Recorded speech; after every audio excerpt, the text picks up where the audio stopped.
আসসালামু ক্বাবলাল কালাম। আল্লাহ রসুল ফরমাইয়াছেন আগে সালাম পরে কালাম। কালাম মানে কথা। আমাদের সমস্যা হলো ছাত্ররা এত বই তারপর হয় না। সাথে হুজুর কেমন আছেন, আগে হুজুর, তারপর কেমন আছেন হুজুর, আসসালামু আলাইকুম। আর আল্লাহ রসুল হচ্ছে আগে প্রথম সালাম, তারপরে কালাম, কথাবার্তা। ইয়া নবী সালামু আলাইকা, এইটা আল্লাহ রসুল বলছে কি আগে সালাম। আসসালামু আলাইকা ইউহান নাবী ও রহমতুল্লাহ বারাকাতুহু। আমরা আত্মীয় বলি না নামাজ ভিতরে, ওই ভিতরে আছে আসসালামু আলাইকা, প্রথম সালাম। আসসালামু আলাইকা আইয়ুহান নাবী ও রহমতুল্লাহ বারাকাতুহু। নামাজ ভিতরে সালাম আছে, প্রথম সালাম। আল্লাহ রসুল আছেন প্রথম সালাম পরে কালাম। আসসালামু ক্বাবলাল কালাম, আসসালামু ক্বাবলাল কালাম, আসসালামু ক্বাবলাল কালাম। একটা হাদিস, আমি কিছুদিন একটা হাদিস আমার মুখস্থ আছে। একটা হাদিস আসসালামু ক্বাবলাল কালাম, এটা হাদিস। আল্লাহ রসুল আছে আগে সালাম পরে কালাম। বিসমিল্লাহির রহমানির রহিম। ইন্নাল্লাহা মালাইকাতাহু ইউসাল্লুনা আলান নবী ইয়া আইয়ুহাল্লাযীনা আমানু সাল্লু আলাইহি ওয়া সাল্লিমু তাসলিমা। আল্লাহুম্মা সাল্লি আলা সাইয়্যিদিনা মাওলানা মুহাম্মাদ ওয়া আলা আলি সাইয়্যিদিনা শাফিঈনা মুহাম্মাদ। আল্লাহুম্মা সাল্লি আলা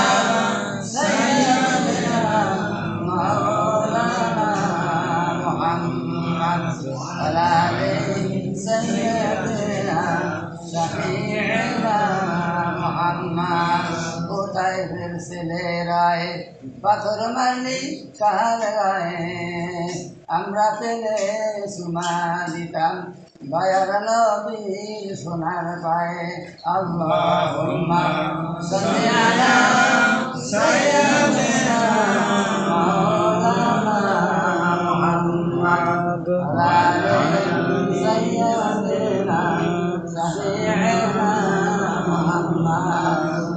মুআজ্জাব মুহতারাম, আসসালামু আলাইকুম ওয়া রাহমাতুল্লাহি ওয়া বারাকাতুহু। আল্লাহ রাব্বুল আলামিন বলছেন নামাজের প্রি কন্ডিশন, পূর্ব শর্ত অজু। নামাজের পূর্ব শর্ত কি? অজু। অজু না করলে নামাজ হবে? তো অজু আল্লাহ রসুল অজু করছেন। অজু অর্থ কি? ধৌত করা। অজু অর্থ কি? ধৌত করা। আবার ভাত খেতে গেলে, খানা খেতে গেলে অজু করতে হয়। আল্লাহ রসুল বলছেন খানা খেতে গেলে আগে অজু করতে হবে। অজু মানে কি? ওই যে আমরা যে নামাজে অজু করি এটা না। অজু মানে ধৌত করা, হাত ধৌত করতে হবে। হাত ধৌত করিয়া তারপরে ভাত খেতে হবে। এই খানা খেতে গেলেও অজু করতে হবে। অজু অর্থ ধৌত করা। এই জায়গাও কি হতো? হাত ধৌত করা, হাত ধৌত করতে হবে। তো নামাজের প্রি কন্ডিশন, পূর্ব শর্ত অজু। আল্লাহ রসুল অজু করতেন। নামাজের অজুর নেয়ার, অজুর দোয়া, আমরা এটা হয়তো জানি। অজুর নেয়ার, অজুর দোয়া। এরপর প্রত্যেক অঙ্গ ধৌত করার পূর্বে আল্লাহ রসুল দোয়া করতেন। হাত ধৌত করার সময় আল্লাহ রসুল দোয়া করতেন আল্লাহুম্মা ইন্নী আসআলুকাল ইয়ামনা ওয়াল বারাকাতা ওয়া আউযু বিকা মিনাশ শুরুরি ওয়াল হালাকা। এই দোয়াটা পড়তেন। তারপর কুলি করার সময় আল্লাহ রসুল দোয়া পড়তেন আল্লাহুম্মা আইন্নী আলা তিলাওয়াতিল কোরআন ওয়া যিকরিকা ওয়া শুকরিকা হুসনি ইবাদাতিক। কুলি করার সময় দোয়া পড়তে হয়। নাকে পানি দিয়ে আল্লাহ রসুল পড়তে আল্লাহুম্মা আরিজনি রায়হাতাল জান্নাহ ওয়ালা তুরিহনি রায়হাতান নার।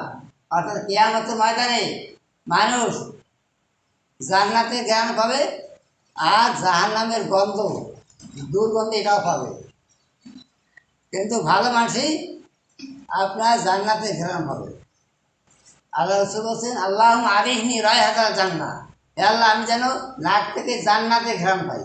ওয়ালা তুরিহনি রায়হাতান নার, এবং জাহান্নামের যে খারাপ এই গন্ধ, দুর্গন্ধ জানি আমি না পাই। এরপর মাথা মুখমণ্ডল ধৌত করার সময় আল্লাহ ভাইয়ে দোয়াজিবি নূরিকা ইয়ামা তাবিয়া দুজুন অর্থাৎ সব দুজি, অর্থাৎ কিয়ামতের ময়দানে মানুষের যারা নামাজ পড়ে না তাদের মুখ হবে কালো বর্ণ হয়ে যাবে, আর যারা নামাজ পড়বে তাদের মুখমণ্ডল একেবারে নূর চমকে। এই জন্য আল্লাহ বলছে আল্লাহ ভাইয়ে দোয়াজিবি নূরিকা, যে আল্লাহ সেই দিন আমার নূর কেমন নূর নূর দিয়ে আলো মুখমণ্ডল যেন চমকে। আল্লাহ ভাইয়ে দোয়াজি নূরিকা ইয়া তাবিয়াদ উজুহুন ও তাসওয়াদ উজু, ওই দিন মানুষের মুখমণ্ডল কালো বর্ণ হয়ে যাবে, কারো মুখমণ্ডল একেবারে নূর চমকে। এরপর ডাইন হাত দেওয়ার সময় আল্লাহ বলতেন আল্লাহুম্মা আতিনি কিতাবি বিয়ামিনি হাসিবনি হিসাবা ইয়াসিরা। এই দোয়াটা এত সুন্দর দোয়া, কিয়ামতের দিন আমলনামার মানুষের ডাইন হাতে আর বাম হাতে পাবে। যার আমলনামা ডাইন হাতে আসবে সে জান্নাতি, কে যার আমলনামা ডাইন হাতে পাবে সেই ব্যক্তি জান্নাতি, আর যার আমলনামা বাম হাতে পাবে সে জান্নাতি। এই জন্য আমি মরা খুঁজতে আমি দোয়া করতে থাকি আল্লাহুম্মা আতিনি, হে আল্লাহ তুমি আমাকে আমলনামা দান করো ডাইন হাতে, আমার আমলনামা বিয়ামিনি ডাইন হাতে দান করো, ও হাসিবনি হিসাবা ইয়াসিরা, এবং আমার আমলনামাকে সহজ করে দাও। আমার যে আমলনামা হিসাব দিতে হবে এই হিসাবকে সহজ করে দাও। সাহাবা আজমাইন আল্লাহ রসুলের কাছে বলছেন হুজুর সহজ হিসাব এর অর্থ কী? আল্লাহ রসুল বলছেন যার আমলনামা দেখে আল্লাহ হিসাব নেবে না, আল্লাহ তার হিসাব নেবে না, ওই ব্যক্তি ওইটাই সহজ হিসাব। যার হিসাব নেবে না এই যে সহজ হিসাব, আর যার হিসাব নেবে সে হালা করে দেবে। কেমতে আমাদের হিসাব সারা জীবনের হিসাব দেওয়া সম্ভব? নামাজ কাজি করি নেই, রোজা খাই থাকে নেই, এই হিসাব যদি ধরবে তাহলে সে হালা করে দেবে। এই জন্যই আল্লাহুম্মা আতিনি কিতাবি, হে আল্লাহ আমার আমলনামা ডাইন দান করো, ও হাসিবনি হিসাবা ইয়াসিরা। বাম হাত ধরতে করে বলতেন আল্লাহুম্মা লা তুতিনি, আরবি সব লা মানে না, লা ইলাহা লা মানে কি না, আল্লাহুম্মা লা তুতিনি বি কিতাবি বি শিমালি, শিমালি বাম হাত, ওলা অরাইদা, এরা পিছন থেকে এইভাবে পিছন থেকে ওলা অরাইদা হবে, আমার আমলনামা বাম হাতে দান করি। এরপর মাথা মাসের শর্ত আছে আল্লাহ আজিল্লানি তাহাত আজিল্লা শিকা ইয়াম আল্লাহ আজিল্লা ইল্লা দিল্লা শিখ, কান মাসের দোয়া আছে, গাড় মাসের দোয়া আছে। এরপর ডাইন হাত 10 মাসে করতেন আল্লাহুম্মা সাব্বিত কাদামি আলা সিরাত ইয়ামা তাদিল্লা আকলাম, হে আল্লাহ মানুষ পোল সিরাত পাড়েও ভরতে কেউ না, পোল সিরাত 30 বছর রাস্তা, 30,000 বছর রাস্তা, এর উপরে হলো জান্নাত আর ওর নিচে হলো জাহান্নাম। ওই যে সিরাত, ওই যে সিরাত দিয়ে হবে চুলের নাম কি চিকুল, হীরার মতন ধার, যে পা দেবে হাতে হাতে নিচে পড়ে যাবে। কিন্তু ভালো মানুষ তারা দেখবে কি বড় রোড, বড় রাস্তায় দেখবে তারা পার হয়ে চলে যাবে। অধিকাংশ যারা কোরবানি দেয়, কোরবানির যে বাহন এইটা হবে ওই পলসুরাতের বাহন হবে, পলসুরাত ওই যে পা দিয়ে চলে যাবে জান্নাতে, ওই নদীর উপর হলো জান্নাত আর নিচে হলো জাহান্নাম। এটাকে আমাদের বেরেন আসে যে ওই যে রাস্তা আমাদের পার হইতে হবে। আর কিয়ামতের দিন আল্লাহ রাসূল আছে সর্বোচ্চ হিসাবে কি আউয়ালু মা ইউহাসিবুহি আবদু ইয়াউমাল কিয়ামতি সালাত, কিয়ামতের দিন সবচেয়ে প্রথম হিসাবে সালাতে যে সফল কামাবে শেষ কামিল হয়ে সে জান্নাত যাবে। এই নামাজের হিসাব প্রথম সর্বপ্রথম, এই জন্য নামাজ হিসাব আমার অবশ্যই দিতে হবে। নামাজ আল্লাহ রাসূল 3টা জিনিস ভালোবাসতেন, 3টা জিনিস বেশি ভালোবাসতেন। বলো আল্লাহ রাসূল সব চাইতে তার কাছে ছিল 3টা জিনিস প্রিয়। একটা মুখস্থ করেন তো একটা আজকে একটা শুনছি মসজিদে, আল্লাহ রাসূল 3টা জিনিস প্রিয় ছিল। 1 নম্বর হলো নামাজ। যখন আজান দিতেন তখন তার মেয়ে ফাতেমাকে তিনি চিনতেন না, তার তলার থাকে নামাজ নীতি। এই সলাৎ মৃত্যু সময় বলছেন সলাৎ সলাৎ সলাৎ বলে গেছেন। 2 নম্বর সুগন্ধি, সুগন্ধি আতর, এইটা বেশি আল্লাহ রসুল পছন্দ করতেন। আর 3 নম্বর হলো নারী। 1 নম্বর সালাদ, সালাদ মানে কি নামাজ। 2 নম্বর সুগন্ধি, 3 নম্বর নারী। মহিলা আর নারী এই 3টা দিক তিনি বেশি ভালোবাসতেন।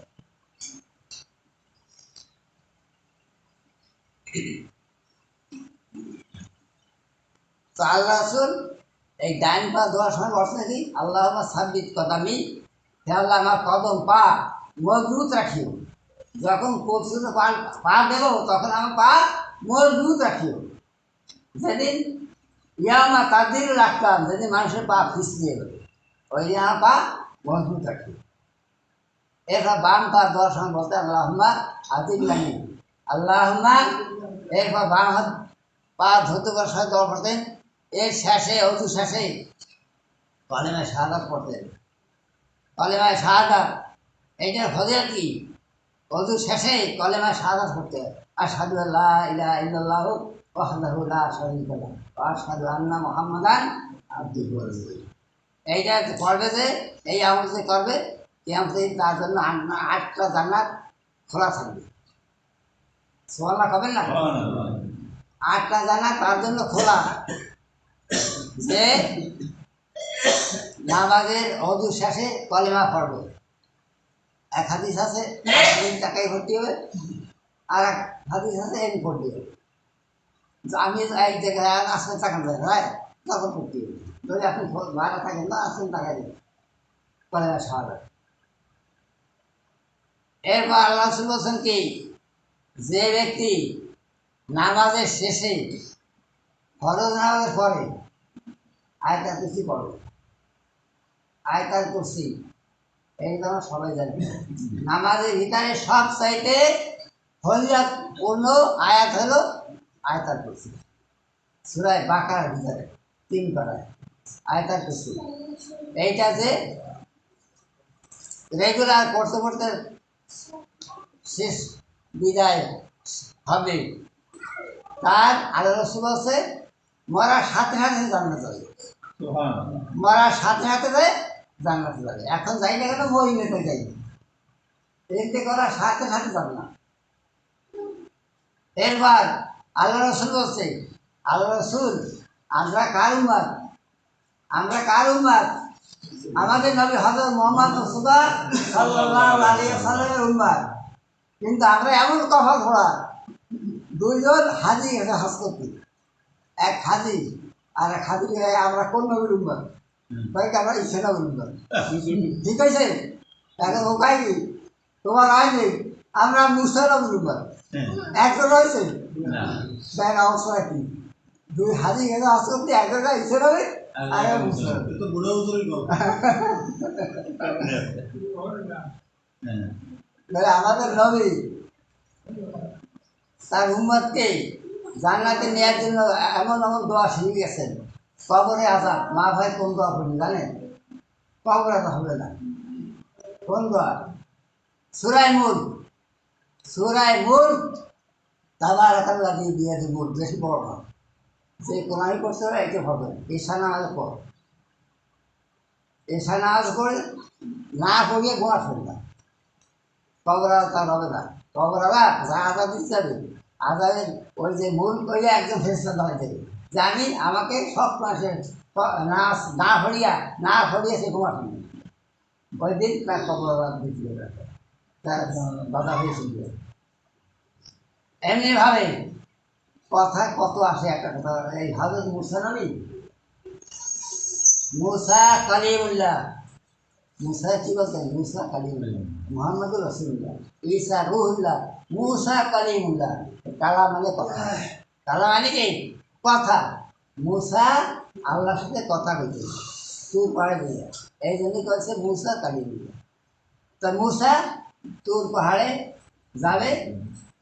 এক মহিলা এক বুড়িমা মুসাকে বলছে আপনি তো আল্লাহর সাথে কথা বলবেন, তা আজকে আমারে আমার কথা একটু বলতে আল্লাহর কাছে, দেখ বুড়িমা আরজ করছে তার কোনো সন্তান ধন্য হয় না, কেন হয় না এটা জানিয়েছে। তো মুসা নবী আল্লাহর কাছে বলছে, বলার পরে আল্লাহ বলছে তার বাজেট নেই, তার ছেলে সন্তান বাজেট নেই, হবে না। তো এরপরে মুসা নবী আসলে বলছে তোমার বাজেট নেই, তোমার ছেলে সন্তান হবে না। কিছুদিন পরে এক ফকির ওই বাড়ির মেহমান আছে, মেহমান হইলি যে আমাকে মেহমানদারি করো, আমি অনাহারি, আমি তোমাকে দোয়া দেবো, যে দোয়া দেবো সেই দোয়া দেবো। সত্যি 60টা রুটি ছিল ওই বুড়ি কয়টা, 60টা রুটি, 60টা রুটি খাইছে, খাইয়ে গেছে আমার ছেলে সন্তান দেবে, একটু দোয়া করে রাখছে। ঠিক আছে, তোমার 7টা ছেলে সন্তান হবে, এই এক দোয়া পৌঁছে দিয়েছে। কিছুদিন পর ওই ব্যক্তি পর আমার 3টা কেউ হয়েছে ছেলে সন্তান, ওই বুড়িমার সাথে 3টা ছেলে সন্তান। এখন ওই মুসা নবী ছিল হলো রাজা নবী, রাগে বেশি ছিল। আল্লাহ বসে তাদের ছেলে সন্তান নেই, বসে এই ছেলে সন্তান কাগজ আমার মৃত্যু কাকে মৃত্যু মুসা, ঠিক আছে মৃত্যু মুসা, তুই বলছো ছেলে সন্তান আমার ছেলে 3টা ছেলে। এখন মুসলমান রায় ভাই আল্লাহর কাছে আমার গেছে, যাই বলছে আল্লাহ আপনি বললে বুড়িও ছেলে সন্তান হবে না, তার ছেলে সন্তান 3টা দেখছি, আপনি কেমন কথা বলেন। মুসলমান তাই মুসলমান এর উত্তর আগামী সপ্তাহে দেবো। আমি একটি মানুষের কলিজা খাইতে চাই, আমি একটা মানুষই কলিজা খেতে ভালোবাসি, এই কলিজা পেড়াতে একটা সুবিধাই আনো, এই তোমার তাই মুসলমান বাড়িতে আর কলিজা মুসলমানকে দেবে লাগে, হ্যাঁ আল্লাহ চাইতে খাইতি মুসলমানকে না, মুসলমানের একটা শুনিয়া সব জায়গা পেয়েছে, কে রাজি আয় মানুষ মারা যাবে, তারপর কলিজা নেবে, তেল এই করতে করতে করতে করতে ওই সেই ফকির দেয় আপনার জম করে, ওই ফকিরে যাই কইছে শুনছিলেন আল্লাহ কইতে খাবে, তুই বুঝো সত্যি আল্লাহ করতে খাবে, তুই আবার কেউ মারিয়ে নিয়ে করতে নিয়ে যাবে। ওই ফকির মারিয়া কইতে নিয়ে রওনা হয়েছে, ওই কইতে নিয়ে আল্লাহর কাছে গেছে, গেলে আর মুসলমান কয় আল্লাহ কয় এ মুসা তোমার কথা শুনি, ওই ফকির কথা শুনবো, তুমি বলছো সেই সন্তান আমি, তুমি তো আমার চাইতে পারো না, আর তুমি চাইলেও দেবো না। ওই ফকির এমন ফকির, আমি কইজা খাওয়া চাইছি, সাথে সাথে সে তার কইজা দিচ্ছে, তা তার কথা কি আমি ফেরত দিতে পারি, সে দোয়া করছে তার জন্য 7টা বড় কেউ 3 বেড়েছে।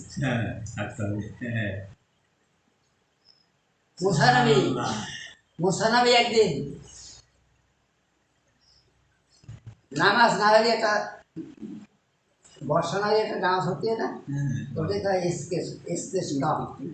এস্তেস্কা নামাজ। এখন অনেক দিন বর্ষা হয় না, বর্ষা নাই মুসলমানি সমস্ত লোকজনকে দাওয়াত দিচ্ছে, দাওয়াত দিয়ে মাঠে নামাজ স্নান হয়ে যায়, আল্লাহ প্রার্থনা করতেছে। আল্লাহ আছে মুসা তোমার ওই মসজিদে এমন একজন পাখি আছে, ওই পাখি যত সময় না যাবে এত সময় গরম বর্ষা হবে না। কী বলছে, ওই পাখি যত সময় না উঠবে তত সময় বর্ষা হবে না। এখন মুসলামি বলতে এলাম যে তোমাদের মধ্যে কে সবচেয়ে খারাপ মানুষ, তা উঠে যাবে, এই উঠে যায় যতই আমি যে উঠে যাবে তো সে দাঁড়িয়ে দিয়েছে, এইটা উঠতে চায়।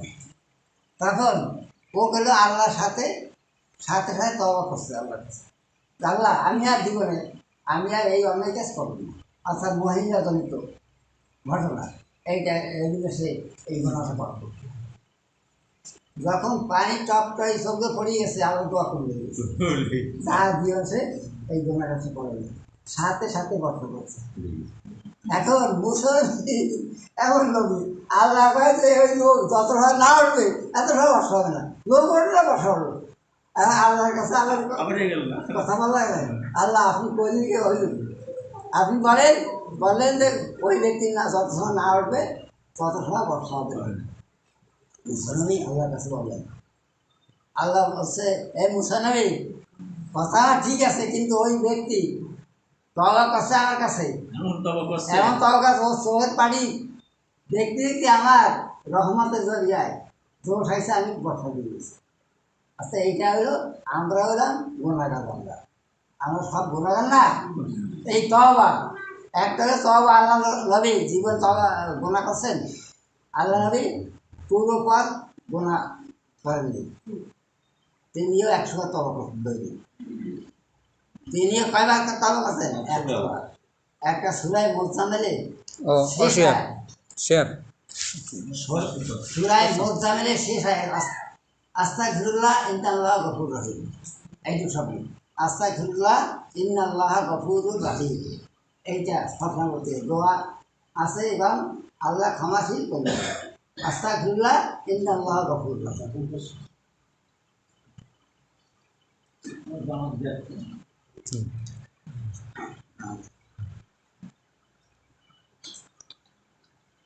আল্লাহ রাব্বুল আলামিন মানুষকে সৃষ্টি করিয়া বলছে, তোমরা মুসলমান না হইয়া মৃত্যুবরণ করবে, ইল্লা ওয়া আনতুম মুসলিমুন, মুসলমান না হইয়া মৃত্যুবরণ করো না। একজন